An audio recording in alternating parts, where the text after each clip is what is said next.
Saham-saham yang masuk ke dalam kategorial gorengan tuh yang mana gitu? Jangan sampai nanti kita pukul rata nih Pak Wawan. Ya, ada sekitar 700 saham sekarang di bursa. Biasanya yang masuk gorengan ini kapitalisasi kecil tuh kita bilang di bawah 1 triliun tuh relatif kecil ya. Mhm. Kalau mid cap ya 1 triliun ke atas sampai sampai 5 itu bisa mid cap, di atas 10 tuh sudah dianggap sebagai big cap. Tetapi kalau gorengan umumnya yang di bawah 1T karena lebih mudah bagi ya istilahnya para bandar atau para investor tertentu untuk cornering gitu ya, untuk melakukan transaksi untuk mengangkat harga saham tertentu kalau kapitalisasinya Mhm. kecil.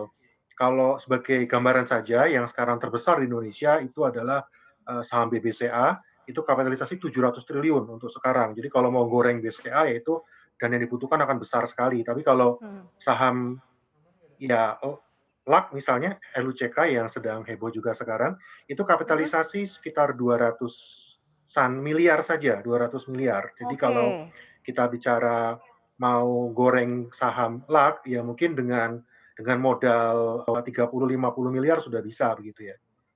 Oke, berarti jelas ya pertama dari kapitalisasi pasar sudah jelas harus, rata-rata di bawah 1T begitu ya dan itu bisa dicek ya, di prospektif juga ada. Terus kalau misalnya kita lihat dari beberapa data ini Pak Wawan, masuk UMA, terus kemudian volume, antrian bid offer nggak wajar, fundamental keuangannya nggak sejalan dengan kenaikan harga saham. Nah kalau dari acuan ini apa yang bisa kita lihat? Misalnya nih, masuk UMA, bisakah masuk UMA berkali-kali juga masuk ke dalam kategorial, gorengan atau seperti apa?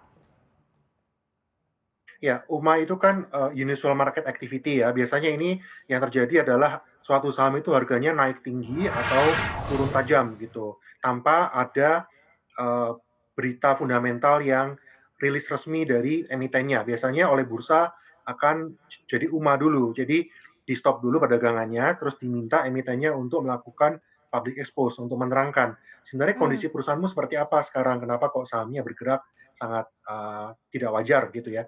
Tapi tidak wajar ini bukan berarti jelek juga, karena Ya. biasanya masuk UMA sih belum belum tentu gorengan juga, karena ada beberapa saham yang mid cap, big cap masuk UMA juga bisa. Ini biasanya kalau terjadi suatu sentimen yang sangat positif atau sangat negatif, sehingga harga sahamnya bergerak lebih dari, katakanlah 20 atau 30% dalam seminggu, itu sudah pasti masuk UMA. Oke, jadi ini tidak melulu semua bisa dipukul rata, tapi sebenarnya bisa juga dilihat kategorinya masuk UMA. Kalau volume sama nilai transaksi ini gimana kita cek ya? Kita berarti harus charting dong, berarti kita harus lihat secara chart berapa permintaan hariannya atau seperti apa nih Pak untuk mengetahui bahwa ini gorengan. Misalnya ada masa di mana tiba-tiba dia tinggi, volumenya besar, transaksi besar, terus tiba-tiba flat dalam jangka waktu beberapa lama bahkan nggak ada tenaga, terus tiba-tiba ada lagi gitu. Nah ini bisa jadi acuan juga atau tidak untuk kita deteksi nih? Bisa, tetapi tidak sesimpel itu ya.